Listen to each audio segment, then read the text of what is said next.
And the bill says, concerning the creation of a grant program for the community-based organizations to provide the appropriate services for migrants who are within 1 year of arrival of the United States and in connection thereof. So, as a second-generation American, my parents, my grandparents, I was going to say fresh off the boat, but that one is not allowed. But they came over on a wooden boat. My grandma was quite adamant that they came over on a wooden boat, and it was quite the ordeal. And one of the things that they had to have in the immigration process, the legal immigration process, much different, had to go through Ellis Island, was that they had to have sponsors. They had to have somebody here to receive them. They had to have a community. They had to have a job available. And then I look at this word, and because words mean things, and I would assume that the words are in here intentionally, and the word is migrants. So some of the words that I looked up here as we're delving into this assault on the First Amendment, words mean things.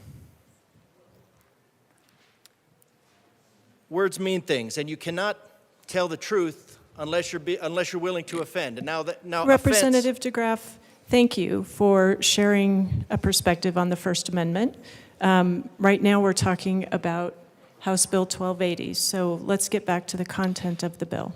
Thank you, ma'am. I would just like to inform everybody that I do reject Joe Biden's determination that a term is a pejorative for being accurate. Accurate is not pejorative. But this word here in this bill is migrant. So I looked up migrant because we have these conversations. Migrants move willingly for education and income and may return home. Okay, that's what this is about. This is about people who are here willingly and may return home. An immigrant is a person with the intention of permanent settlement undergoing a legal process for visas and green cards. So who is this about? The bill is about people who may return home.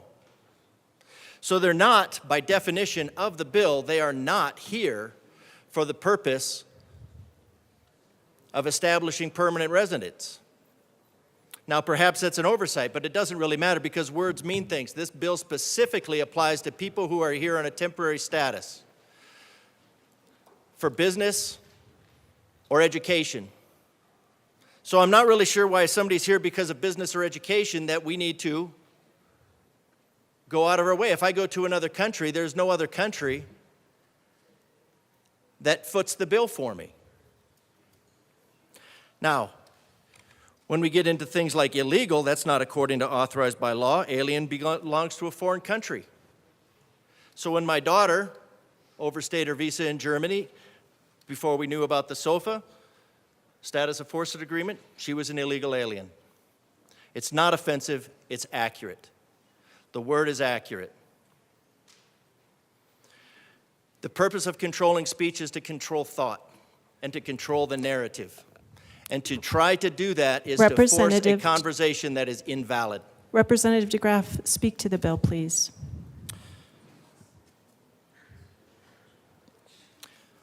Thank you, Madam Chair. Speaker, rather. Sorry about that. There are 300 million people in the United States. There are over 8 billion people in the world. Now, that is expected to get near 10 and then drop off. But that's less than 4% of the population of the world. When you say that there are 143,000 immigrants that arrived, and on one hand we say that we don't know how many have arrived, and then we look at it and we say, well, 143,000, well, if we just went with 140 or 100,000, then this $2.5 million would be like $25 per person. Now, what this is, it's going to support nonprofit organizations, but it doesn't really say what the nonprofit organizations are going to do, just that nonprofit organizations engage in this business. And it is a business, just like law is a business. You could be a nonprofit lawyer, you could be a lawyer. The difference is any excess money is invested into the business as opposed to turned over to investors. That would be the difference. So a nonprofit organization doesn't just become this mystical do-good. They are a business. And so what the government is doing here, it is in the process, is this bill is in the business of colluding with businesses. These people are not working for free. They draw a salary. They just don't take any excess, they take any excess capital and they reinvest it in the business or for the program. It's not altruism, it's a business. The collusion between government and business becomes a very big problem. This bill is for people who have, this bill specifically is for people who have no intention of permanent settlement. Now, the other thing the sponsor said is that most of these individuals are under 40 years old. Now, when my sponsor mentioned, my colleague mentioned that, he was shut down because that is known as military-age male.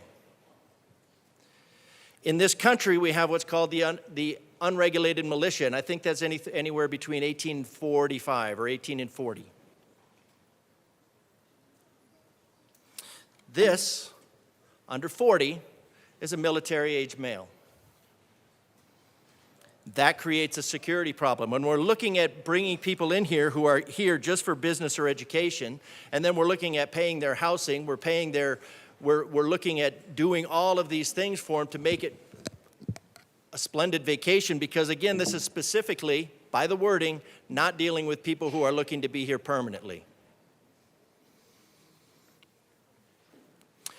One of the problems with illegal immigration or illegal migration or immigration, whatever word you want to use, because somebody could be here illegally and intend on getting this, but there's a lot of people, I know a lot of people that want to come here legally, and they are waiting in the queue for years. Highly specialized skills. They're not allowed to come in. They're not allowed to jump the queue. I think it's an excellent example. Nonprofits come here. Nonprofits pay people. They pay lobbyists. So obviously, let's see, where would nonprofit organizations get the money to pay lobbyists if the only thing that they're doing?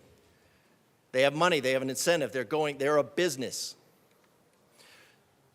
This bill is the collusion between government and business, government and corporate, government and industry. That's all this is, and it's for, specifically, people who are not here with the intent of becoming permanent residents.